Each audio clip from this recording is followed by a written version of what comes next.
So gloomy day today. Yan, umuulan. Hindi nyo lang mahalata. Kaya mahina lang yung ulan.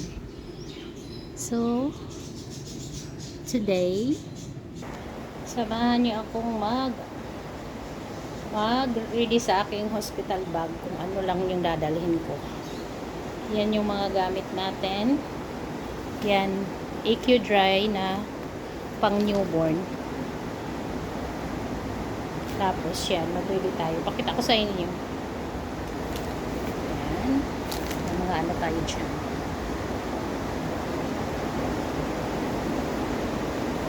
Gamit ng ating babay. Yan yung bag na gagamitin natin.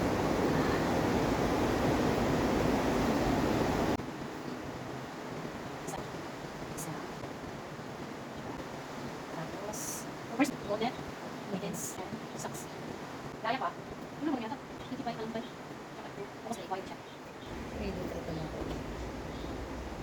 To wear. This one is the second day.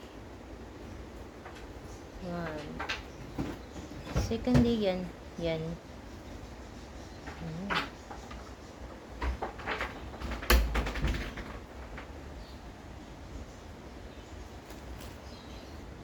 Ito naman yung extra. Extrang damit. Ayan.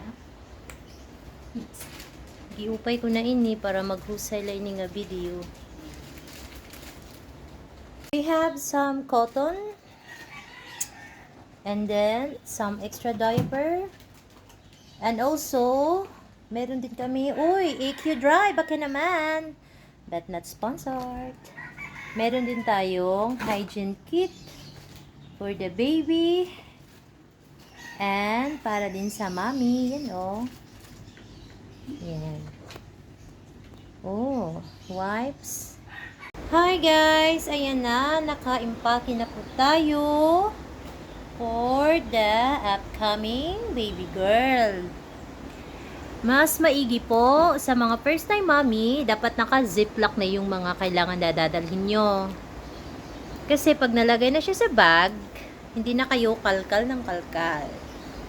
Yan.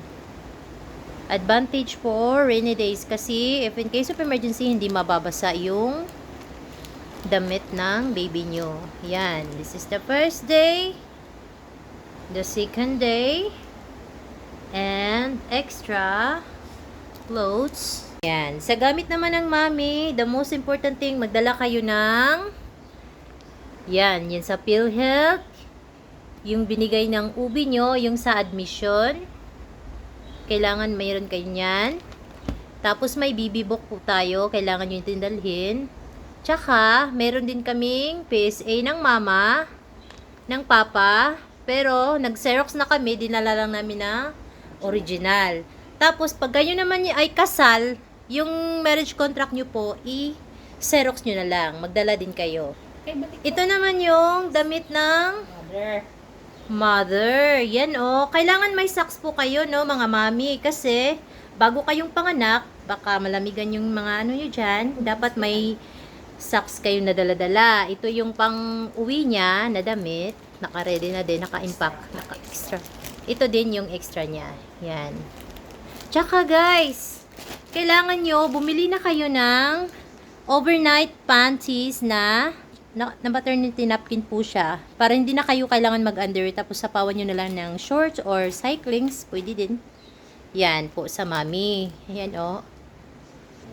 Yan po mga mami, ito naman, dapat naka-ready na yung, yan o, yung dental, parang personal kit, yan o, hygiene.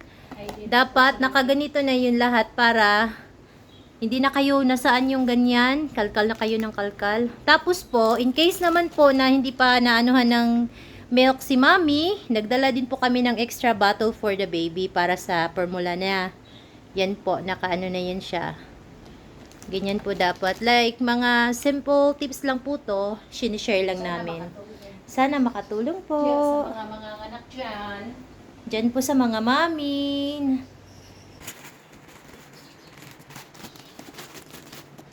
Yan.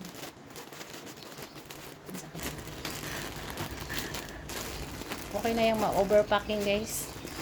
Packing. Ayan. Ayun, guys. Stand up siya. Ayan. Let's go.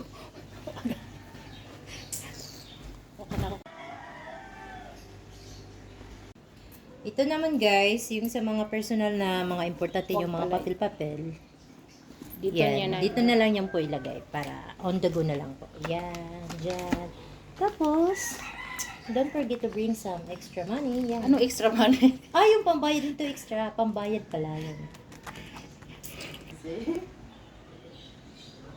Let's go. Ready na ba ang kasakit? Ready to go!